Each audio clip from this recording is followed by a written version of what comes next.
Bienvenue au podcast de lutte en deux chaises de métal, le podcast avec par moi-même Marco et l'encyclopédie de la lutte TJ Holiday.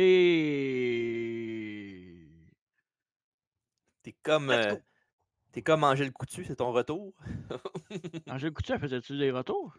Le retour, l'émission Le Retour dans le temps à Ah, TVA. c'était bon. Elle est morte, Hein? elle, hein? Elle est décédée, cette madame-là. Oh, ça se peut, ouais, c'est Ouais. possible. C'est possible. Elle est pas jeune. méchant downer pour commencer le podcast. Début downer. C'était bon, ça, le retour. J'écoutais ça avec ma grand-mère. Ah ouais, c'était bon ça. Puis, entre quatre yeux, Ouais. Rue bon, d'Espérance, ça. j'avais bien aimé ça, mais ça n'a pas duré longtemps. Pignon sur rue. Les batteries sont rechargées. Les batteries sont rechargées. On est de retour. Ouais, parle pas de toi, là. Ouais, toi, t'es jamais parti. Quoique, je dis ça, mais j'ai quand même fait deux podcasts pareils pendant ce temps-là. Fait le retour Ouais, d'Hogan, ben, le Hogan, l'émission avec Hogan, on ouais, l'a c'est fait vrai. ensemble. Puis C'est vrai. l'entrevue avec Ian Harrison. Ouais, c'est Mais bon, vrai. euh, c'est ça. Fait que c'est ça qui est ça. Mhm. Merci beaucoup à Alfredo et Kevin Brien d'avoir m'avoir remplacé à pied ouvert. Écoute, Et à bouche ouverte. c'était parfait. C'était parfait. Puis des bonnes cotes d'écoute aussi, pareil. Je regardais ça les deux derniers. Que Là. t'écoutes. Non, c'était très bien. Fait que merci, boys. Bien apprécié, surtout celui du jeu vidéo. Là, je veux dire, Ouais. SummerSlam 90, c'est un rétro review. Là. Pas que j'ai pas aimé ça. Allez voir ça, allez l'écouter, mais jeu vidéo, ben, j'ai senti que le monde aimait ça parce que, évidemment, ça parle beaucoup de la nostalgie. Fait que, allez voir le dernier podcast sur les jeux. Mais c'est pas le dernier podcast, c'est l'avant-dernier podcast. Ouais, dernier podcast, c'est un main event, le cash bleu avec Orndorff et Hogan, que j'ai fait avec Alfredo. Ouais. One on one. Exactement, exactement. Ouais. Mais on ne regarde plus en arrière, on ne regarde pas dans le rétroviseur, on regarde en avant, parce qu'en avant, bien évidemment, on a Nitro ce soir. Ben, attends, je vais commencer par les autres. La biographie Ouais. de Diamond Dallas Page, La crasse. World War III 96 et Bash at the Beach 99. Avec, si vous regardez sur YouTube, il y a la version Kevin Nash qui pointe le signe puis l'océan, mais il y a aussi la version TG aussi. Il y a une Que deuxième j'ai pas version. vu. On Je le vais en mettra sur les mettre. réseaux sociaux. Ben oui, je vais la mettre, c'est sûr. Je suis tellement content. Mais, mais ça, évidemment, mais tu ne l'as pas dit, par exemple. Ça, oui, c'est des affaires, des BBO, deux World War III, Bash at the Beach Ouais. 99, un Nitro. Mais pourquoi qu'on fait ça? Ben, parce que c'est le mois de la WCW, mon cher. Yes! Le mois de la rentrée, le mois de septembre. Donc, tous vos enfants sont retournés à l'école. Fait que vous pouvez prendre des journées de congé et écouter le podcast en rafale. Mais pourquoi pas? Je Ouais. vois comme l'embarras de choix, il y a 400 quelques épisodes avant ça. Fait que... Puis, anecdote, puis on enregistre aujourd'hui le podcast. Puis, aujourd'hui, je fais du covoiturage avec un collègue de travail pour faire du travail, ça le dit. Puis, dans l'auto, on écoutait. Je suis un peu déçu, là, on va faire des plugs. Là. On écoutait C'est quoi parce que lui, il n'aime pas Ah, Énergie, mais on a passé à sa rentre au poste. Après, j'ai réussi à switcher dans le char. Puis avant ça, il y avait un quiz à C'est quoi. Puis dans le quiz, ça demandait un titre de chanson de Marie-Carmen. Puis j'ai fait, ben tabarnak. c'est sûr. C'est quoi les chances? C'est sûr. Fait que Totalement. Marie-Carmen, là, j'espère qu'elle n'est pas là à soir parce qu'elle me gosse. Ben, J'ai je l'aime. vu un post, justement, ça fait pas longtemps qu'il y a une nouvelle photo d'elle qui est sortie il y a pas longtemps. Sur notre page? Non, pas sur notre page, mais quelque part sur Facebook. Là, tu scrolls tellement souvent que tu sais plus qui a affiché quoi, là, mais je l'ai vu sur les réseaux sociaux. Parce que tu sais que sur notre page Facebook, j'ai commencé à suivre Marie-Carmen. Fait que si tu vois des affaires de Ok. elle, c'est normal. Ah, c'est peut-être ça aussi, mais ça se peut. Parce que les chances que tu aies Marie-Carmen dans ton show, dans ton Facebook. Ouais, je te confirme que c'est pas elle aujourd'hui. Parfait. Au moins, ça va me faire. De toute façon, il n'y a pas cette affaire-là aujourd'hui.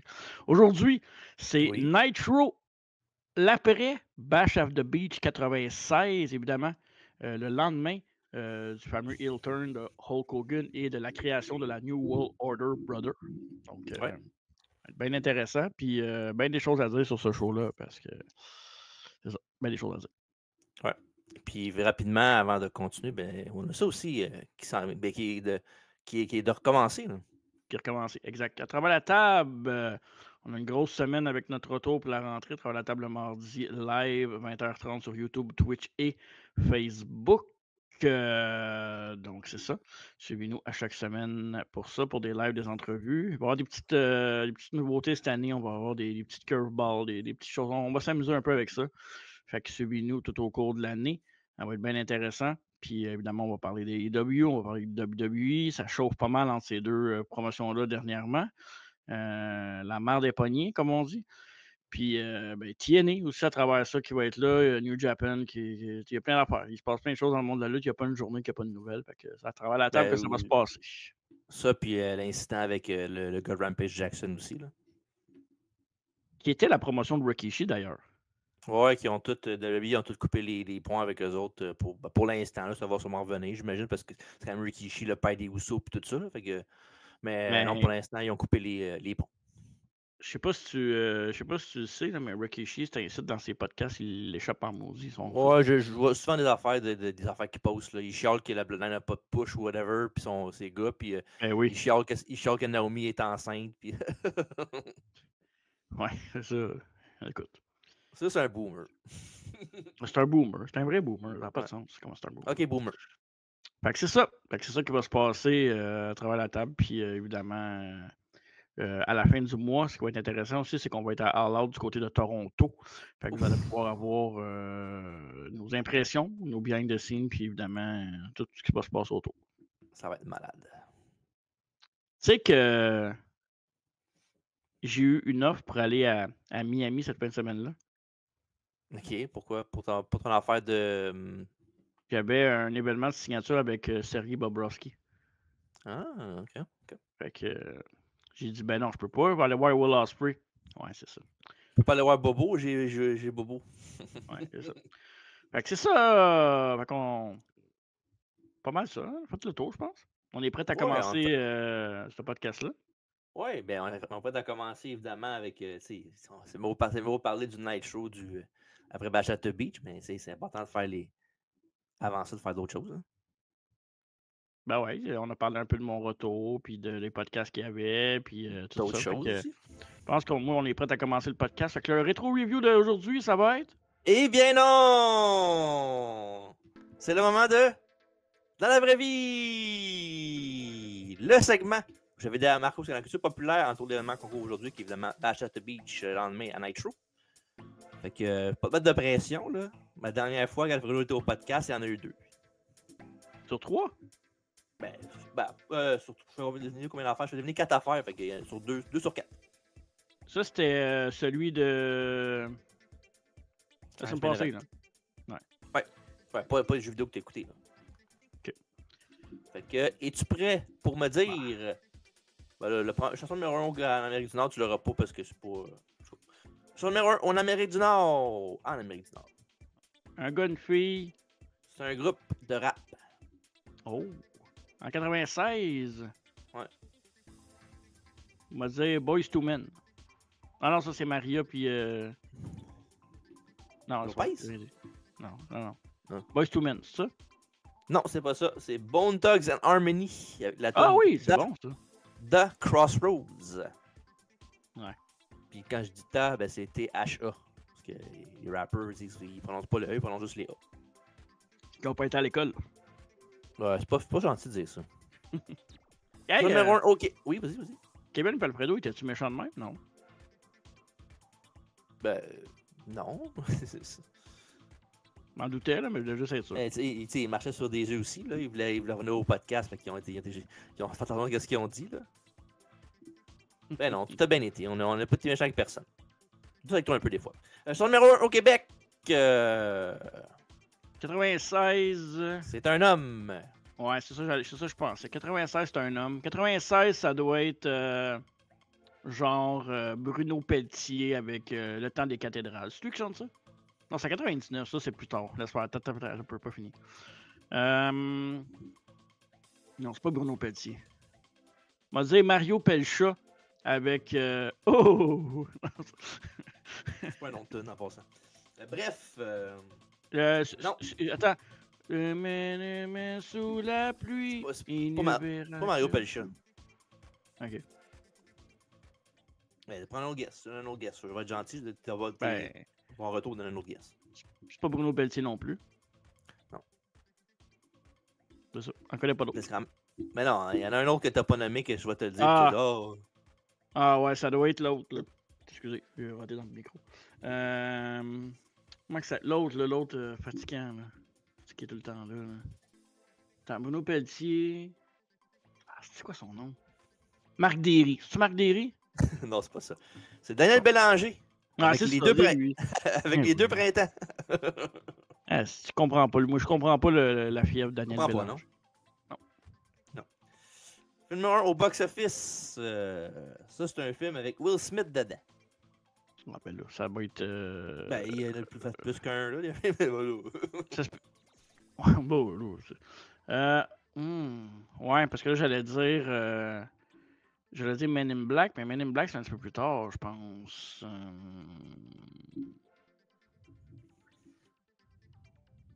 Non, je vais aller avec Men in Black. T'aurais pas dû. C'est Independence Day. Ah, c'était mon autre choix, tabarnak. Ouais. Voilà. C'était sûr. Ah, je l'ai dit, bravo. C'est ça, quand t'as dit, oh, Will Smith, j'étais sûr de vous dire, oui, Men in Black, j'étais sûr certain, fait que je t'ai dit non. Mais bon. C'est pas grave. Ça mange ton autre chip. Jeu vidéo sorti alentour au Super Nintendo. C'est quelque chose, pas un troisième jeu de quelque chose.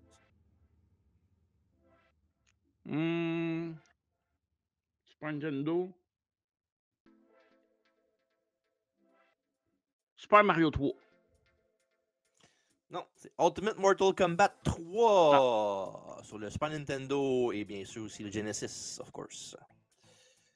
Oh, dans le monde du sport, ça, c'est quelque chose qui a rapport au hockey. Je vais le dire parce que c'est pas une affaire que tu peux trouver genre facilement de même. Là. Ah, ok, parce que je pense que ça a été Colorado qui gagnait la coupe cette année-là. Non, mais c'était ton guess, arrête ça, ton guess, ok. Ben, non. Ça dépend, c'est à quel mois ça? À l'été? Ouais, c'est juillet, je pense. Ouais, début juillet. Signature? Non. Ah, vas-y, je te laisse pas. La franchise canadienne, les Jets de Winnipeg, déménage officiellement à Phoenix, en Arizona, pour donner les Coyotes. Ça a marché, hein? Qu'est-ce que tu veux dire? Ah ouais, ça a marché. Ouais, les Jets sont revenus, puis les Coyotes sont pas à Phoenix. Ouais. Mais bon, ça arrive. Et pour terminer, presque pas terminer, mais presque, sur WC Magazine du mois de juillet 96, on a nul autre que la légende vivante qui a commencé à marcher. Hein, tu vois ça dans la petite vidéo? Sans assistance. T'amènes dans le space, je fais des miracles. Et c'est gentil parce que Lex, c'est un bon gars. Fait que c'est ça. Lex Luger sur WC Magazine du mois de juillet 96. Aussi, on parle des World Warriors dedans. Puis toutes sortes de patentes de NW, of course. Et aussi, une petite affiche d'un show qu'il y avait quelques jours après, en fond, le vendredi d'après. Il était où? Il était à Rock Hill, South Carolina, qu'on voit sur le poster des Steiner Brothers, les Nasty Boys et Public Enemy, qui étaient dans un combat triangle comme main event show. Y'a pas un gars des Public Enemy qui est mort la semaine passée? Non, enfin un bout qui sont morts, eux autres. Ah, ok. Rocco Rock est décédé genre en 2001, ouais. Genre. Puis l'autre est décédé en genre 2012, 13 à peu près. T'es en retard. Mais de sympathie. De sympathie, ouais. Fait que c'est ça. Puis c'est conclu dans la vraie vie. Merci d'avoir participé. Toujours aussi plate ce jeu, je m'ennuyais pas. Ah, parce que c'était pas bon, c'est pour ça que c'est plate. En plus, tout le monde le dit. Mais remettez pas ce jeu-là, c'est plate. Il y a juste toi qui dis ça. Et tout le monde l'aime, le jeu. Moi, je me suis fait arrêter dans la rue pendant mes vacances. Je me disais, hey, dans la vraie vie, ça va toujours revenir. Ça numéro au Québec en 2000. Je disais, ben non, ça ne reviendra pas. Là, c'est décidé. Là, puis là, premier show de la nouvelle saison, bang, ça revient. Hein, t'es menteur sur plusieurs niveaux. Exact. Et avant de commencer le review, le rétro review, of course, de ce show-là, Nitro après la HTB 96, les changements de puissance sur la WCW. Le champion du monde était le Giant. Le champion US, c'était Nature Boy Ric Flair. Le champion tag team était Harlem Heat. Et le champion de télévision était Lex Luger. Et pour terminer, le WCW, Cruiserweight Champion était Dean Malenko. Et bien sûr, de l'autre côté, le champion de WWF et Shawn Michaels. Champion intercontinental, la ceinture était vacante à l'époque. Et champion par équipe était Billy Ebert, des Smoking Guns. Alors voilà. Rappelle-moi donc la date de ce show-là, exactement. Le 8 juillet 96. Ah, ben, tu le dis tout le temps d'habitude dans le show. Hein, c'est après hein, que tu le dis, c'est ça? Ben, c'est la première ligne que j'avais à dire, c'est ça, le 8 juillet. Ah, m'excuse. Tu m'aurais laissé continuer, j'aurais pu te le Eh dire. oui, je sais. M'excuse. Tu vas reprendre le bain, c'est correct. Le retour du 8 juillet 96, vois-tu, a eu lieu en direct du studio Disney MGM d'Orlando en Floride. C'est le Night Show numéro 43. Puis il y a un rating de 3.5 comparativement à 2.5 pour la compétition à Stanford au Connecticut. Et bien Est-ce sûr, que c'est c'est à le lendemain. partir. Oui. J'allais dire, c'est à partir de ce moment-là que les 83 semaines commencent? Je sais pas. Il me Par semble cœur, que je non. Il pourrais me pas semble te qu'il y a eu dire. un échange avant, hein? Ouais, c'est après quelque chose d'autre. C'est pas après, genre. Ok, Je sais pas c'est quand. Tu pourrais checker ok, je vais pendant que je regarder. parle tantôt. Ouais. Ouais. Évidemment, c'est bien sûr le lendemain du Bash at the Beach 96 avec le Hilton d'Hulk Hogan. Le point principal du show de ce soir, of course. Puis, en partant, je vais le dire, là, l'endroit où ils font le show, là, c'est fucking beau pour vrai. Là. Ouais, Avec c'est nice. le monde dehors, là, puis là, tu vois le ciel, là, c'est vraiment fucking nice. Puis l'entrée, le setup est vraiment beau aussi. Là, fait que ça faisait bien de voir ça. Je m'étais noté ça, puis je me disais, tu sais, à cette heure, on voit tellement de shows dehors dans les stades, Ouais. puis pour vrai, moi, je trouve ça moins spécial qu'avant. Tu sais, je pense à WrestleMania 8, entre autres, là, que ça va tout le temps mon souvenir avec Macho Man contre Ric Flair, là, qui était dehors, puis je trouvais ça tellement beau. Là. Mais ça, on dirait comme quasiment le milieu entre un show indie puis un show avec bien de l'argent. Tu sais, il y a comme plein de pétards, c'est beau. Puis quand tu regardes la caméra, on dirait un show qui pourrait se produire, genre, c'est à Ontario. Là, mais je sais pas, il y a comme un visuel underground, mais en même temps spectaculaire quand tu le mets de plus gros. Là. Mais... Moi, il y a une affaire dans le show qui me gossait. C'est des fois, ils montraient, il y avait une caméra à un moment donné. Puis tu voyais que, tu sais, quand tu regardes l'image, d'habitude, tu n'as rien en haut. C'est vraiment genre l'image. Mais il y avait genre, tu sais, le petit raccoin de la caméra là, que tu vois sur le côté. Là. Ouais. Je sais pas si tu vois ce que je veux dire. Là. Ouais. Ah, Puis ça me peut-être. gossait. Tout le long de show, ça me gossait quand ils montraient cette caméra-là. Tu voyais genre la fin de la lentille, Hmm. mettons. Là. Faudrait que je recheck parce qu'habituellement, c'est des affaires que Ouais. j'aurais remarqué, mais. Ok, WCW, je vais ça regarder. arrive souvent, ça, dans les shows de WCW, que ça arrive, ça. Des erreurs techniques? Ouais. Ben non, l'affaire de la caméra que je te parle, là, qui Ah, montre l'écran. Puis, je pense que c'était le gars qui était sur l'apron souvent. Là. ok. Après l'intro iconique de Night Show, des fois l'artifice explose dans les MGM Studios. Et on se fait souhaiter la bienvenue par les commandants de la première heure, Tony Schiavone et la légende vivante, Larry Zbyszko. Et Tony nous dit qu'ils vont nous montrer des images dans la deuxième heure de Night Show, ce qui s'est passé hier à la fin du main event. Puis Zbyszko dit que ce qu'il écoute là-dedans, c'est ce qu'Hogan a fait. Puis ils vont en parler tantôt. Et Tony nous parle ensuite du combat entre Rey Mysterio Jr. et Psychosis de la veille, avec des images à l'écran au même moment. Et Rey était pratiquement un nouveau venu à la WWE à ce moment-là. Pardon. Aussi, il parle du match pour le championnat des Cruiserweight avec Dean Malenko qui a affronté Disco Inferno la veille, puis a gagné le combat. On montre des images, bien sûr. Et pourquoi qu'on parle de ça? Parce que le match numéro 1, Rey Mysterio Jr. contre Dean Malenko, le championnat Cruiserweight de la WWE, et l'arbitre du match, et notre ami, et le vôtre, Nick Effin Patrick. Quand c'est Il rendu était que je carré. remarque. Le seul ref que je remarque des matchs, c'est lui à cause de ça. Là. Pas de sens. Ouais. Puis ça, c'était à l'époque où c'était un arbitre clean cut. Là. C'était pas, mettons, après NW. Là. C'était vraiment un arbitre bien normal. Là. Fait que, Wow. toujours le fun de le voir. Dean a plaqué Rey au tapis et essaie de le maintenir là, mais Rey a tenu bon et s'est relevé. Et Rey a riposté avec des super bras à la volée. Il a feinté le 619 sur Dean Malenko qui était en bas du ring. Puis, à ma connaissance, là, je pense pas que Rey faisait ce move-là à WCW comme move, là, le 619. C'est juste une feinte de dive, mais quand il est arrivé à WWE en 2002, il a commencé à le faire dans son moveset. Je sais pas pourquoi il ne faisait pas à WCW et à WWE, il l'a fait. Là. Je trouve C'est ça drôle curieux parce un peu. que tu dis ça, puis on dirait que ça me ramène dans les jeux vidéo du Ouais, podcast que il vous avez l'avait, ouais. fait, où que tu allais là, puis tu faisais juste une feinte. Là, je pense que c'était X carré, puis tu faisais juste, il revenait dans le ring. Là. C'était, en tout cas, tu avais comme deux façons de le faire. Là. C'était pas genre le joystick? Peut-être, là, je te dis ça de même, Ouais. là, top of my head, là, je sais pas, là. C'est pas moi qui s'en souvenait le plus, là, mais je sais Ok. que tu pouvais faire une feinte de dive. C'est pas tout le monde qui l'avait, mais Ray en avait un, puis c'était celui-là, justement, ce move-là. Ouais. Le beau 619. Ouais. Dean finit par l'arrêter avec un backbreaker et le dominer au tapis pendant qu'il coupait pour une pause. Et de retour de cette dite pause, Dean a projeté Ray en l'air avec un flapjack et Mysterio s'est écrasé au sol. Excellent Tiger Bomb du Iceman pour 2. Et Dean calme le jeu et enchaîne avec la prise du chameau. Et Dean a tenté un kitchen sink, le coup de genou dans le ventre, mais Ray a retourné ça en schoolboy roll-up pour 2. Super bien exécuté. Et après, Dean a propulsé Ray dans les cordes avec une souplex. Et le combat est à l'avantage de Malenko maintenant, avec Dean qui fait ensuite un brainbuster à Ray à l'extérieur. Dean a porté un scoop slam avec aplomb pour un compte de 2. Et le champion défendant a tenté un pump handle slam, mais Ray l'a inversé en crossbody pour 2. Encore un très beau renversement de Ray Mysterio. Et Mysterio Junior a envoyé Dean par-dessus la 3 avec un Ouragan Rana et Ray a suivi ça avec un Springboard Moonsault vers l'extérieur. Puis, comme on voit sur YouTube, là, il a quand même manqué pas mal là, son dive. Là. Ouais. Il était vraiment chanceux quand même dans les circonstances, là, mais il est pas mal tombé face first. Puis, il n'y avait pas ça les manœuvres à haut risque pour rien. Mais Ray, genre, c'était incroyable tu sais, comment haut il pouvait aller puis comment rapide il pouvait être, là. Je pense que selon moi, le deuxième plus rapide, c'était Johan Tudd, là. Johan Tudd était vraiment, vraiment quick dans ses corners puis tout ça, là. Puis, tu sais, mettons, Ray Phoenix, c'est celui qui s'approchait le plus dans les dernières années de ce que Ray pouvait faire, mais là, Phoenix est pas mal tranquille niveau pirouette ainsi, je trouve, là. Go figure. Exact. Il est rendu une compagnie plate, qui fait plus rien de fun.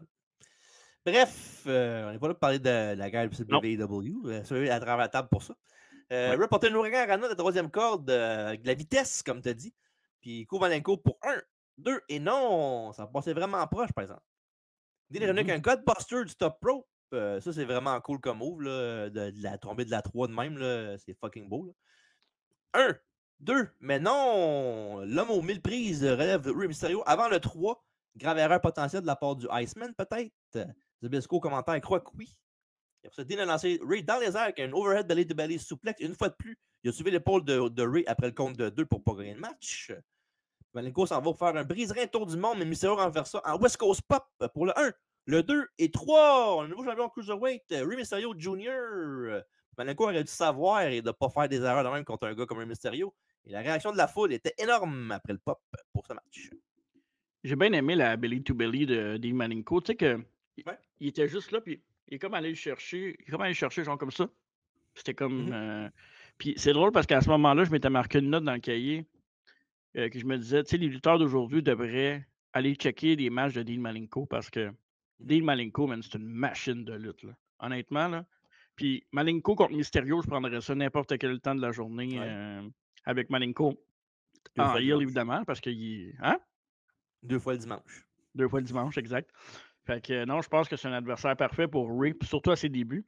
Malenko, très bon heel, mais le go over. Puis Ray, Ray, il était sur une autre planète que tout le monde à cette époque-là. Ouais. Puis on n'a pas une très grande qualité pour commencer le show TV. Fait que bravo, chapeau. Incroyable. Chapeau. Rosumette. Oui. Bien sûr, on va donner champion Cruiserweight jusqu'à Halloween avec en octobre quand il va reperdre la ceinture contre même Dean Malenko. Incroyable. Ouais. Après ça, on a une interview temps avec notre ami Mijino Cullen. Oh, yes. Wow. Wow. Ouais. Avec les Steiner Brothers et les Nasty Boys. Ils vont avoir un match d'aspirant numéro 1 au titre par équipe tantôt, plus tard dans le show. Et Steiner a crié à propos de Iron Meat pour commencer. Et Scott a traité Brian de fatso. Il m'a dit qu'il respectait tant les Nasty Boys quand même. Et Scott a dit qu'on trouverait ce soir la meilleure équipe des deux entre les Nasty Boys et les Steiner Brothers. Puis Jerry Sachs dit qu'il ne se souciait pas que de rien d'autre, que de vainqueur seulement. Jerry Steiner a crié en disant qu'il sentait la chaleur et qu'il s'en prendrait à eux tantôt. Il dit aux Nasty Boys qu'ils se mettaient à travers de leur chemin, qu'il leur arrivait ne serait pas personnel. Puis Brian Hubbs a crié qu'ils se respectaient, malgré le fait qu'ils n'ont pas dit grand-chose intéressant que le charisme des quatre. C'est que le sauvé de Rick Steiner, comment Braun Breaker, là-dessus, il ressemble de côté de moi. Oui, c'est sûr. Ben, c'est malade. Là. Non, je sais, mais c'est malade. Non, je sais. Ouais. Wow. Ben, le pire, c'est que il ressemble pas mal aux deux, là, quand tu checks ça. Ouais. Là. Bon mix. Le corps, il ressemble plus à Scott Steiner qu'à Rick Steiner, je trouve. Là. En tout cas. Ouais, mais on passe de ça. Petite vidéo qui dit que Glacier va arriver à la WCW. Apparemment, notre monde va changer à jamais. Ouais, c'est ça. C'est plus le monde changera pas jamais, plutôt. Et malgré que les promos pour ça ont commencé en avril de la même année, pour dire qu'il va arriver, il va faire son début en night show au mois de septembre. Fait que 6 mois avant qu'il fasse son début au show après ces petites vignettes-là. Fait que voilà. On le préparait. Ouais, c'est ça. Commençable à la WCW Hotline avec Mijono Cullen et Bobby the Brain Eden qui se cachent, qui se déguisent pour avoir des scoops sur lutteurs à leur insu. J'ai trouvé ça drôle. Ça, c'est malade, hein, Chris. Ah, ça, Ouais. c'était bon, là. Avec le tuba, là. Le tuba, puis l'autre qui est en dessous de la table avec son micro. Là. Wow. Là, là. Ouais. Et Tony nous parle ensuite de la reprise de Bash at the Beach sur pay-per-view disponible le lendemain. Et ensuite, on va au ring pour le match numéro 2. Le Dungeon of Doom, Big Bubba et Hugh Morris avec Jimmy Hart dans leur coin. Contre les Blue Bloods, Lawrence Steven Regal et Squire Dave Taylor avec Jeeves et Robert Eaton. Earl Robert Eaton. Et l'arbitre du match, Jimmy Jet. Avant le son de la cloche, on voit des images de la veille pour le match impliquant Big Bubba et John Tenta. Évidemment, Tenta qui est Earthquake. Et Tenta a remporté.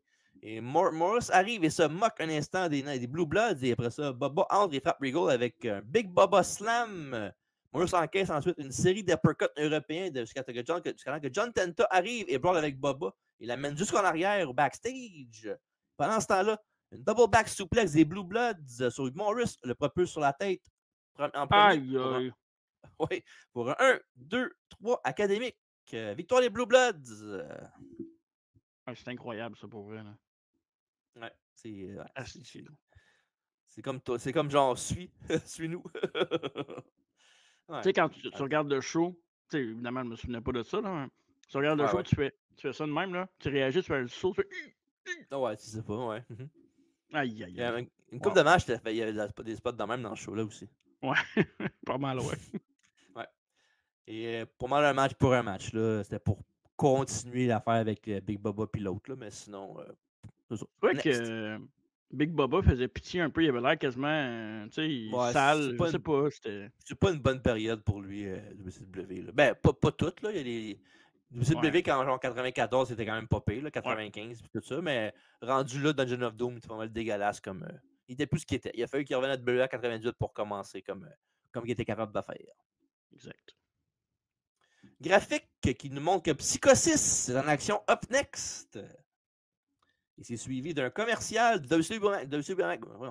WCW Magazine. Un jeune homme lit le magazine et se transforme en Sting. Et à la fin du segment, c'est Sting qui se transforme en petit gars et qui est maquillé comme lui. Fait que je trouve ça drôle comme pub, c'est cute. Tony nous parle de Saturday Night de la fin de semaine où il va avoir un 8-man tag le Dungeon of Doom.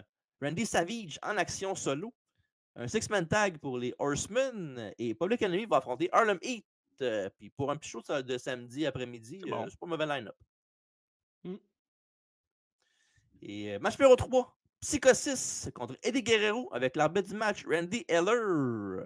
Et malheureusement, je trouve ça plate. Là. Déjà dans le ring, les deux lutteurs, il n'y a pas vraiment eu d'entrée. Je trouve ça un peu poche pour eux autres. C'était-tu Eddie Guerrero ou c'était Dominique Guerrero? Je n'étais pas sûr. Je sais pas, il faudrait faire les tests de paternité, je pense. Parce que oui, moi. Mais il ressemble à... On sait parce qu'on le regarde souvent à la WWE et tout, là, mais c'est vrai qu'il ressemble, il ressemble à Ray aussi. Là. Marc, là, il ressemble pas juste à Eddie. Là, mais disons, mettons, 75 Eddie, 25% Ray, mettons. Ouais. Il y a moins... Mais il y a quand même moins de swag que Eddie. Là. Ouais. Tu sais, Eddie, c'était dans son sang. Là. Dominique, je pense que... Il se pratique plus. Là. Ouais, tu vois qu'il n'est pas encore... Je pense qu'il n'a pas encore atteint son prime. Là. Non, c'est pas canon. Mais s'il réussit à avoir la confiance qu'Eddie avait, mais Eddie, c'est un meilleur lutteur aussi. Il faut pas Dominique, c'est pas de shit dans le ring non plus. Il est bon, là, mais c'est pas... Ça sera jamais Eddie, là, on s'entend. Bref. Et pendant ce moment-là, on a le droit à une courte promo de Rey Mysterio Picture in Picture. Puis qui dit qu'il est fort déçu que Hogan est devenu heel. Puis après ça, il y a Eddie qui brille sur Psy pour commencer. Et le public apprécie les deux faisant du back and forth solide, rapide. Psy réussit finalement à envoyer Eddie au sol, puis enchaîne avec une planchette tournante pour le cut-off, ce qui permet à Psycho 6 de retourner Eddie sur le ring. Et après ça, Psy cible le bras et l'épaule d'Eddie à l'extérieur du ring. L'idée étant que Eddie se soit blessé en tombant au sol plus tôt, ce qui est logique pour un match de lutte. Psychosis, il va d'un cross-arm breaker. Eddie s'en sort il revient avec un Frankensteiner pour 2. Et Eddie a transformé un coup de manche double H de Psychosis en une goutte atomique. Après ça, Eddie a frappé le poteau du ring et Psychosis en a profité avec un Frankensteiner lui-même de la troisième corde. 1, 2 et dégagement de Guerrero. Et Psychosis a tenté un moonsault, mais Eddie l'a arrêté pour un Electric Chair Drop que Psychosis a transformé en Sell-Out Powerbomb. Et tout un coup, Eddie a enchaîné avec une Superplex et un Frog Splash pour la victoire sorti de nulle part. Un bon combat, mais les deux sont capables de beaucoup plus, évidemment. Puis c'était juste assez bon pour être un TV match solide, mais comme j'ai dit, il pouvait faire mieux les deux. Ouais, le pire, c'est que on dit ça, mais on prendrait ce combat-là n'importe quand, n'importe quel autre combat, parce que c'est justement ces deux bons lutteurs. Puis, tu mets ce match-là à Raw, personne ne ferme les yeux. Là. Et boy, non. Puis c'est ça que dans ma note, j'ai marqué, tu sais, avec Triple A en ce moment, puis tous les lutteurs que la WWE ont, ils devraient tellement faire une division Light Heavyweight, Cruiserweight, mais tu sais, je pense qu'ils s'en foutent un peu, tu sais, comme bien les affaires WWE, là. Mais, tu sais, c'était tellement bon, la division Cruiserweight, la WC. Tu sais, si la WCW a pu nous apporter quelque chose dans toute cette histoire-là, c'est vraiment ça, là. Pour moi, c'est autant spécial que la NWO, dans le sens que, tu sais, oui, c'est historique la NWO, mais Cruiserweight Division, c'était bon, là. Ben, c'est très bon, même. Qu'est-ce qu'il y a? Ah, je suis là. Je pensais que. OK. Il m'a fait peur 2 secondes. Tu me vois-tu, toi? Moi, je te vois. Là. OK. Moi, je me vois pas. Je correct. te vois, mais tu bouges pas de la caméra, mais je t'entends pis tout. Hein. OK, parfait.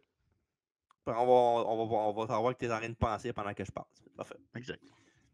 Guerrero va challenger Ric Flair au prochain PVU Hog Wild pour le championnat des États-Unis dans une cause perdante. Et Psychosis, lui, va être pionnier de la division Cruiserweight pour les prochaines années à venir, bien sûr. Puis, si vous voulez voir, on a parlé du match à Hog Wild. On avait fait ce pay-per-view-là récemment, l'année passée, je pense, de ce Bioman, me semble, c'était ça. Je pense que voir oui, ça. ouais. Ouais, fait qu'allez voir ça, c'est disponible partout. Là, ta caméra fonctionne pas, mais tu es au courant, j'imagine. Ouais.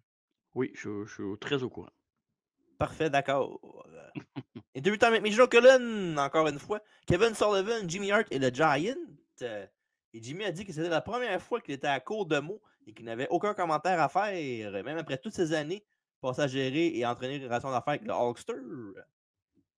Et le Taskmaster a déclaré qu'il avait vécu par la destruction et la disparition d'Hulkamania pendant 1 an et demi, jusqu'à ce que le mal retombe sur lui lorsque Hogan lui-même a fini par détruire Hulkamania lui-même. Et Sullivan a ajouté qu'on lui avait refusé la chance de détruire Hogan lui-même et que tout le travail qu'il avait fait n'avait abouti à rien. Et le gérant dit au gérant de ne pas s'inquiéter, car tant que les champions de la WCW qu'il a le titre entre les mains, rien ne pourrait mal tourner à la WCW. Et le gérant leur a rappelé qu'il avait pris le titre à Hogan de toute façon l'année passée. Et le géant se fait vanter d'avoir battu les Four Horsemen, de ne pas avoir à travailler ce soir-là, parce qu'il y a un line-off, le Big Show. Match numéro 5, les Nasty Boys contre les Steiner Brothers pour le titre de la Super numéro 1 par équipe, avec l'arbitre Nick Effin Patrick. Et Nobbs et Sags attaquent Scott dès le début. Et tag rapide est prise à 2. Après un double coup d'épaule, Sags couvre Scott pour 2. Et Sags se baisse une corde à linge et se fait attraper pour un underhook slam de Scott Steiner. Et Nobbs a aidé son partenaire, mais Rick le ramasse avec une bonne vieille Steiner line. Et le gremlin à la face de chien se fait dominer quelques secondes par les Nasties qui continuent leur travail d'équipe. Et ça avec une line dans le coin. Et Nobbs continue ensuite avec un gros splash dans le même coin. Rick attrape Nobbs pour un gros power slam, un Steiner line pour 2. Et le relais est fait à Scott qui fait une grosse suplex T-bone. Et on voit un petit bâton de dynamite dans le bas de l'écran. Et c'est le compte à rebours pour le début de la 2e heure. Et Nobbs lui tire les cheveux pour aller amener Sags dans le combat. Et Jerry lance Scott en dehors, attrape une chaise et la frappe en plein sternum avec. Et la 2e heure commence avec des feux d'artifice. Et on a un switch de commentateur avec Bobby Heenan et Eric Bischoff qui prend la place de Tony et Larry. Ça, pour vrai, j'ai pas dét je détestais pas ça, ce changement de commentateur-là avec les feux d'artifice puis Ouais. tout, mais juste peut-être le timing que j'ai trouvé bizarre, là. Tu sais, j'aurais peut-être fait ça avant ou après le match, là. Tu sais, pas en plein milieu, je sais pas. Mais bon, Ouais. Il était en expérience. bas du ring aussi, hein, quand ils ont fait ça. C'est comme ça me faisait penser genre à, tu sais, à Raw, là, quand tu sais qu'il y a une pause commerciale qui s'en vient, puis ils font un dive en bas du ring, là, on Ouais, va en faire de même, où le gars se fait expulser du match. Là. C'est quand tu sais 100%. qu'il y a un commercial qui s'en vient. Là. Wow. On continue dans le ring avec Scott qui fait une suplex ventre à ventre porte sur Nobs. Et Stanley couvre Nobs, mais Sax brise le compte. Et après ça, Sax a une prise de l'ours, mais Scott le garoche avec une overhead suplex. Et c'est là qu'on voit le colonel Parker et Sherry, la sœur Sherry, regarder l'action. Et Sherry se précipite vers le ring et essaie d'y entrer. Mais Parker tente de frapper Scott avec sa canne, mais ramasse accidentellement Sags à la place. Mais quand tu connais ça un peu, tu vois vraiment qu'il attend que l'autre se tasse. Là. Ouais, C'est comme ouais, évident. Là. Mais en tout cas, pour la storyline, il, a fait il c'est voulait correct, pogner, ouais. il voulait pogner le mauvais gars. C'est ça. Scott Steiner en profite pour faire juste courir le Nasty Boy pour donner aspirant numéro 1 par équipe pour le championnat tag team. Puis rien de trop spectaculaire comme match, mais ça a fait sa job. Ouais, quand on sait que ces deux équipes-là, surtout les Nasty Boys, ont fait leur meilleur match contre les Steiner Brothers éventuellement à WCW. C'était ça avant? C'était après? C'était avant, je pense, hein, leur match. Ouais, ben, les années 80, début des années 90, là, je pense. Là. Ouais, c'est ça. Que Genre c'était un excellent 92. match. Mais non, la chimie par équipe était quand même là. Ça passait fort. Là. Tu voyais que c'était quatre gars qui étaient stiff aussi dans le ring. Fait que, pour des raisons peut-être différentes que les matchs Cruiserweight, c'est quand même des moments. Tu sais, tant qu'à voir un match de même, j'aime autant voir ces quatre-là que je sais que c'est stiff un peu pareil. Puis que tout ça, ça fait la job. Ouais, c'était correct. Et deux temps dans rien. Major Cullen et Nasty Boys. Sags dit que la vie, comme la lutte, est une question d'attitude et leur a toujours été désagréable, les Nasty Boys. Le grand homme et sa canne viennent de leur envoyer un message. Le changement est inévitable. Ils doivent changer.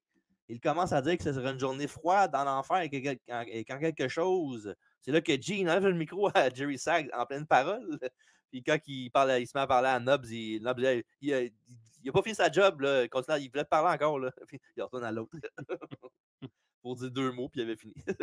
Ils sont écœurants, les Nasty Boys, ça n'a aucun sens. Ouais. Et Nobs dit qu'il ne cautionne pas ce que Hogan a fait. Ça les a choqués, eux autres aussi. Mais il ne voit pas rien de mal dans ce qu'il a fait.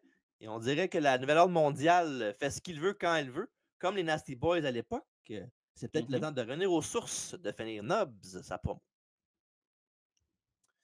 Et les Steiners vont avoir leur combat par équipe pour les ceintures à Hog Wild, encore une fois, contre Harlem Heat et ne gagneront pas le combat. Et les Nasties ont tenté de joindre la NWO, mais on va se faire refuser à la fin. Ils vont avoir un mini-feud avec les Outsiders par la suite.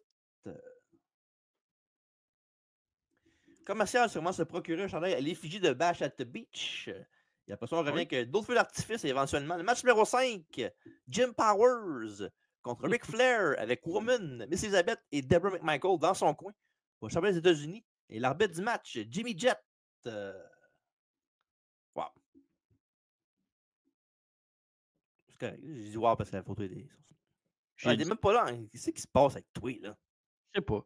J'ai dit, c'est la première fois que Debra a l'air jeune. Ah, franchement, ouais, c'est parce qu'il est en arrière de tout le monde, on ne la voit pas vraiment, c'est ça. Mais ouais. Fait que voilà. Flair a remporté la ceinture la veille en battant Conan. Puis c'est drôle parce que je pense que, ben ouais, on a fait Bash at the Beach, on a fait les deux. On a fait Hogwarts Bash at the Beach. Fait que on a fait quasiment le in-between de tout, là. Incroyable quand même quand tu penses à ça. Ouais. Power sort un headlock, mais Flair lui porte un roll-up pour deux. Et un headlock et un tackle d'épaule se fait par Flair. Et Power il passe avec un backdrop et un headlock. Et Flair revient avec un slam en serrant les cheveux, puis lance Powers en bas du ring, permettant à Woman de lui mettre les doigts dans les yeux. Et pour ça, Power il va un sunset flip. Flair essaie de le frapper, mais il punch le tapis à la place. Ça, c'est un spot qu'on voit plus, mais qui était cœur. Quand le gars est en dessous du gars en sunset flip, puis le gars veut donner un punch, puis l'autre se tasse. Là. Ça, c'est Ça, c'est malade. du grand Ric Flair aussi. Là. Ouais. Mais c'est un spot qu'il y avait beaucoup à l'époque, les années 80. Ouais. Flair l'amène dans le coin, il lui met un pouce dans l'œil. Une échange de chop éclate. Power se prend dans le dessus, il enchaîne avec un back body drop. C'est pas le seul move qu'il faisait. Jim Powers, un power slam puis des back body drop. Ouais, mais il y a toute une shape pour vrai, pareil, là. Ah, ouais, Genre, sa plus grande qualité dans sa carrière, c'était ça, qu'il avait tant une bonne shape puis il avait un bon look, mais il était un peu trop vanille, un petit peu. il manquait un peu de chocolat. Ouais, beaucoup de chocolat, pistache, napolitaine, tout. Il a déjà été à WWF, lui? Oui, c'est The Young Stallion avec, Les avec Young ouais, c'est ça. Ouais, Paul ouais, c'est Roma, vrai. ouais. Ouais, Ouais. exact. Puis le pire, c'est que Ric Flair puis Power ont déjà un match à WWF, je pense que c'était à Raw à Superstars à un moment donné, fait qu'ils se connaissent. Ouais. Il y a un corner bump de Flair, l'envoie à l'extérieur du ring. Après ça, Flair crie après quelqu'un au bord du ring, se met à danser avec Woman, puis il revient dans le ring, puis supplie à genoux Jim Powers, puis il met le doigt dans l'œil. Tout ça en 20 secondes. Ça, c'était classe, c'était magique. Hey, pour vrai, là, faut se poser la question, Ric Flair, c'est-tu le meilleur de tous les temps? Ouais. Il est up there, c'est sûr. Là. Mets Shawn Côté Michaels avant Ric Flair, toi? ouais, mais côté genre entertainer, charismatique, promo, s'il n'est pas top 5, il est pas loin de top 8, top 7. Hein. Mais même dans le D'autres ring, il est questions. pas mauvais, Ric Flair, là. Non, il est bon, Ric Flair, c'est pas ça, je veux dire, mais dans le sens. Paquet overall, là, il est dans le top 10 là, ever, c'est sûr. OK. En tout cas, à mon avis. Ouais. Oui, fait que voilà. Il monte en haut, bien sûr, ça veut dire qu'il va faire sa de la 3 parce que c'est un heel. Yes. Malade. Power se laisse pas faire qu'une grosse corde à linge et couvre Slick Rick pour 2. Et Flair évite un drop kick et tente un figure 4, mais ça fait avoir un petit paquet pour 2. Et Power tente un plaquage dans le coin, mais Flair l'évite. Il lui fait un chop block dans le genou. Prise en 4 de Flair avec Woman qui tient les mains de Nature Boy pendant qu'elle habite. Regarde Power, c'est la soumission qui vient pour garder la ceinture des États-Unis pour Ric Flair. Ça, c'est heel shit en crise quand tu sais que le gars il est fini puis tu as besoin d'aide pareil pour faire la prise. C'est même pas genre Luger ou Sting qui affronte. Non, mais c'est parfait, ça, c'est parfait. Ah ouais, c'est un heel. C'est du heat, là. Ouais, c'est du bon heat, puis un bon match divertissant de Ric Flair, là. Tu sais, c'est un match que tu sais qu'il n'y a aucun intérêt à savoir qui va gagner, mais que Flair va quand même te donner un show pour te garder là. Excellente performance de Flair là-dessus. Ben, il a fait son carry job de babyface contre un babyface limité, là, qui est correct sans plus. Fait que c'est sa marque de commerce, là, faire ça. Là. Ouais. Mais bon, excellent. Il a fait ça avec Sting, il a fait ça avec Luger, il a fait ça avec Steamboat, avec tout le monde. Pas que ces gars-là étaient pas bons, là, mais dans le sens qu'il a fait ce style de match avec tout le monde qui luttait quand il était contre les babyface. Interview time avec Joe Cullen, Ric Flair, Woman, Debra, Elizabeth, Mongo McMichael et Double A, Arn Anderson, en font les Four Horsemen au complet. Et Arn dit qu'il avait des hauts et des bas pour les Horsemen à Bash at the Beach. Il dit que ce qui s'est passé à la fin de la soirée lui a donné envie de vomir. Arn a dit qu'Hogan était censé de défendre quelque chose, de ne pas partir et laisser les gens se faire piétiner. Et Arn a affirmé que les Horsemen n'étaient pas ont jamais affirmé qu'ils étaient des role models, mais Hogan laissait les gens croire qu'il en était un lui-même. Et c'est là que la limite a été fixée. Alors que toutes les Hills sont unis pour leur dégoût pour Hogan, Ric Flair s'en fout complètement. Il fait juste ses simagrées en arrière. Tellement. Ouais. Puis il a souligné à Arn et Mongo qu'il a parlé de faire perdre la tête aux filles. Puis il a fini par finir avec son fameux Wouh! Il était qu'un. Le petit Rick. Les Horsemen vont justement filer contre Hogan et la NWO pour le restant de l'année. Tandis que Jim Powers a un manager avec Teddy Long bientôt. Puis il ne fera pas grand-chose par la suite. Ouais. Et on a Bischoff et Heenan à leur table qui disent qu'ils pensent que la WWE va riposter maintenant qu'ils savent c'est qui le troisième homme. Il y a aussi des images fixes de Lex Luger évacué sur une civière lors du pay-per-view de la veille. Oh non. Hey, ça, j'ai eu de la peine quand j'ai vu ça. Oups. Ce qui signifie que Greg Pittman remplacera lors du prochain match qui est next. Match numéro 6. Sachant Greg Pittman avec Teddy Long contre Chris Benoit. Et l'arbitre du match, Randy Eller. Ouch.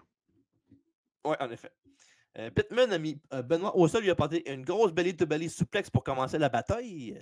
Il a ensuite envoyé Benoit sur sa tête avec une suplex germaine, comme on voit sur YouTube. Et Benoit a travaillé les genoux de Pittman, il l'a frappé à la tête. Puis Pittman était visiblement essoufflé dans le match. Là, tu le vois qu'il a de la misère à faire des moves. Puis, Eh oui. Ouais. Puis Benoît a placé le Creeper Crossface. Et après quelques secondes, Teddy Long a embarqué dans le ring. Puis il a demandé à l'arbitre de sonner la cloche. Pittman refusant d'abandonner. Et voilà, le gagnant du match, Chris Benoit. Un petit match short and sweet. Pas mal plus short que sweet, par exemple. Oui, non, j'aurais pas aimé ça être Pittman pour plusieurs raisons. Là. J'ai aucun point en commun avec Pittman à part son cardio. Là. Mais sinon, je pensais que Teddy Long allait prendre le micro et faire Chris Benoit, now you're gonna face The Undertaker! Sûrement. Ou bien, get yourself a partner! Let's have a tag team match! Oh là. Moi puis Pittman contre toi puis un autre! Wow. Et Benoit va continuer la feud contre Kevin Sullivan. Ouais. Tandis que Pittman va faire pour sa part un heel turn très attendu. Il va domper Teddy Long pour longtemps après ça. C'est quand qu'il va le faire? Parce qu'on pourrait reviewer juste ce moment-là. On pourrait faire sa bio. Pourrait exactement. Ben, ça sera pas long, moi. Il y a ça. En tout cas. Match numéro 7. Arn Anderson contre Sting avec la bête du match. Nick Effin Patrick. Ça, c'est cool comme match-up pour vrai. Là, pour les amateurs d'histoire de lutte, là, c'est cool. Ouais. Il y a Anderson qui offre une poignée de main avant le début du match, mais le Stinger refuse. Et Anderson tente un pile driver au sol tôt dans la rencontre. Mais Sting s'en sort avec un surpassement, ce qui force Double A à rester au sol pendant la pause commerciale. Puis une autre vignette de Glacier. De retour de la pub, Anderson vivait de son superbe Spinebuster pour un double down. Et après ça, Anderson fait travailler Sting après le Spinebuster et en usant l'étirement abdominal assisté par la corde. Le mouvement classique de Hill. On parlait de ça tantôt, les mouvements Hill classiques. Là. Ouais. Avec l'arbitre qui se tourne. Hey, lâche la corde, pourquoi qu'elle bouge? C'est pas moi. Moi, cette prise-là me fait dire, hey, on est dehors, il y a du vent. Mais ce move-là me fait beaucoup penser à Razor Ramon. Je sais pas pourquoi. Là, ce move-là, pour moi, c'est Razor Ramon. Je sais pas. Peut-être dans le tas de WWF. Non? C'est qui? Ah, Jarrett. Non, on me fait penser à IRS. Ah ouais? Ben oui, il faisait tout le temps ça parce qu'il était. Ouais, j'avoue qu'il faisait jamais rien. Il avait tout le temps le front plein de sueur, mais il tenait la corde de même. Puis... hey, lâche IRS tranquille. Il est poche, quoi. Il n'a jamais invité lui d'inconvention, by the way. Ou ça ne tente peut-être pas d'y aller. Ben, sûrement. J'ai déjà vu pas une couple de fois d'inconvention. C'est peut-être pas les conventions qu'on pourrait aller, nous autres, mais. Ouais. Peut-être un jour. Peut-être. Anderson tente une victoire par soumission avec le crabe de Boston. Mais Sting refuse d'abandonner. Et on voit une limousine arriver par la suite avec probablement la NWO à bord, Hall et Nash. Et puis peut-être Hogan, on ne sait pas. Sting frappe Anderson en montant de la corde. Il fait son retour.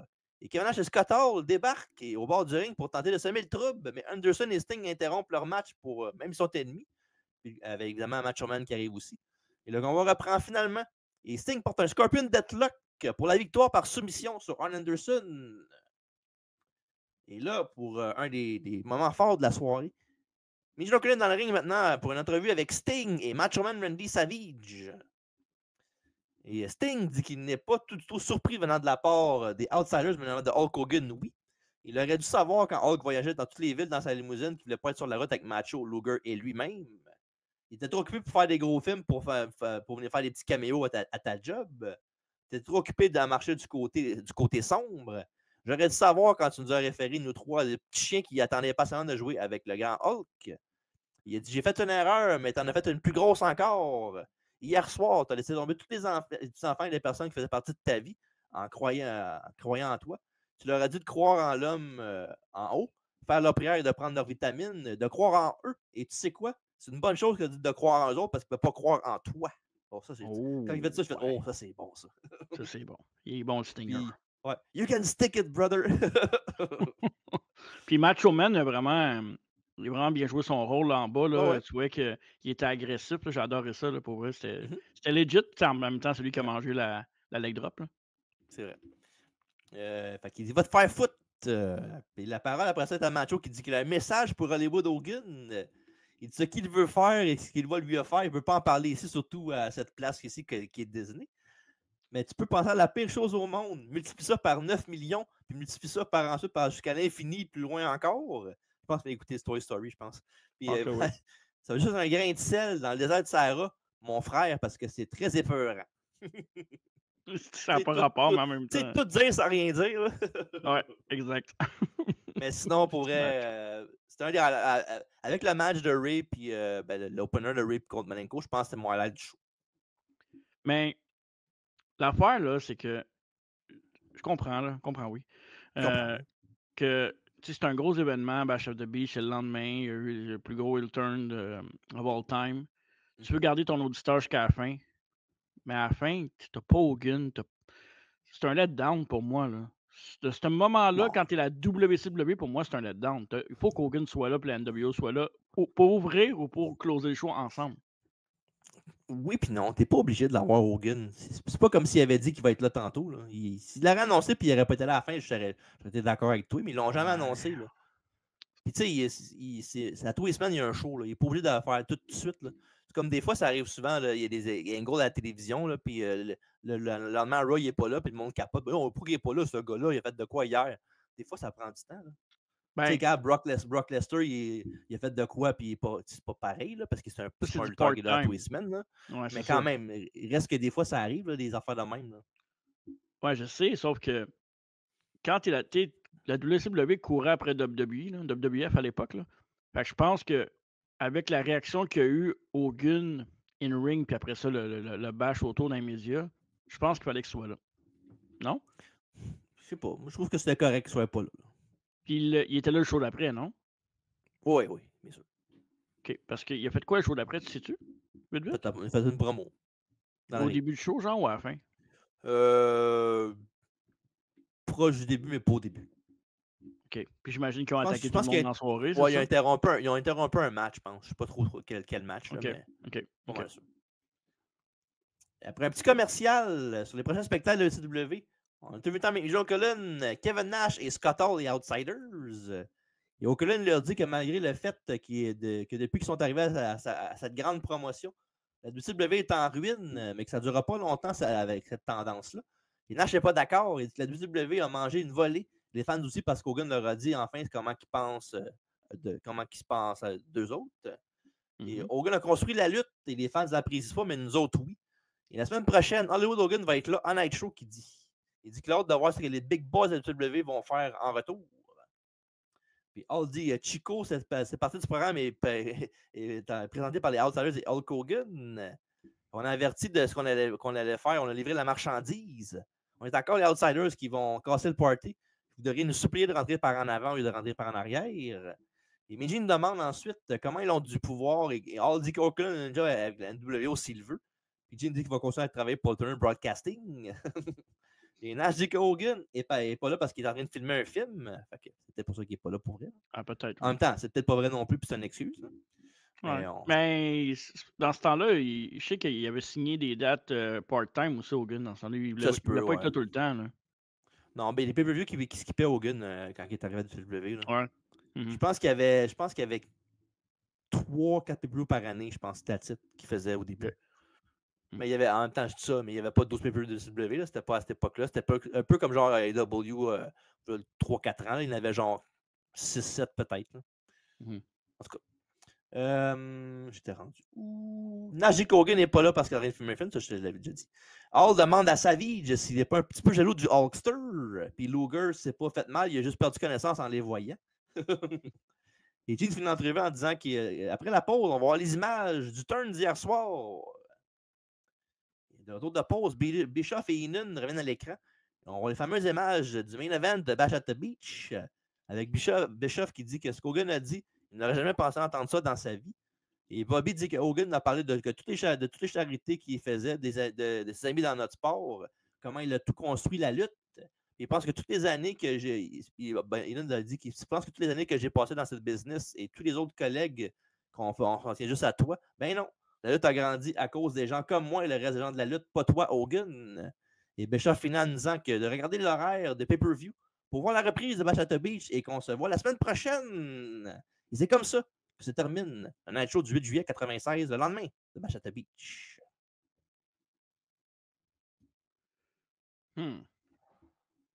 Je sais pas. Je pense encore que c'est pas assez fort comme le lendemain de show. Moi, je n'ai pas trouvé. Je trouve que c'était bien correct. Puis en plus, on a montré des images de ce qui s'est passé. quand même bon. Ouais, je sais pas. J'ai l'impression que j'aurais.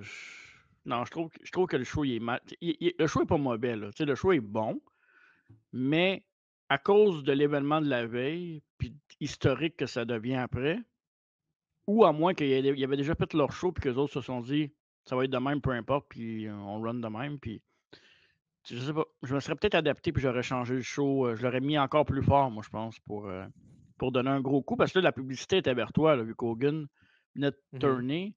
Probablement que tu as attiré plus de téléspectateurs cette soirée-là à cause de ça. Là. Bah oui, ouais, mais en même temps, il est pas obligé d'être là non plus. Là. Oui, c'est plate qu'il était pas là, mais à mon avis, c'était correct qu'il manquait un show. Puis il Mais y tu avait sais, la NWO pareil, puis ils en ont parlé quand même tout le long du show pareil. Là. puis la fin, tu sais, je pense, ça aurait pu finir sur le brawl avec Macho Man puis les Outsiders de l'extérieur, puis il aurait pu prendre le micro puis s'échanger des mots à place de faire des entrevues séparées aussi, là, selon moi. Je sais pas, c'était un peu. Je sais pas. Hmm. C'est un peu Je sais boboche, pas. moi, je pense. Mais bon, donnez-nous votre Ouais, avis si vous êtes rendu jusque-là. ouais. Pour voir. Pourquoi tu rajoutes tout le temps ta photo? C'est parce que Elle est là 3 fois. non, c'est parce que c'est pas la même que Ah, ok, ok, je ouais, t'as mis rajoute. l'autre. Ok, je viens de voir. Moi, je Il y viens en de a voir. genre, il y en a genre, j'ai fait genre 6 versions, fait que j'essaie de trouver la bonne, mais à tous les fois, je prends jamais la bonne. Ouais. Fait que c'est Mais bon, ça. Un bon show en général, mais de ma ouais, part, c'est un petit letdown pour plein de raisons. Mais bon, ok.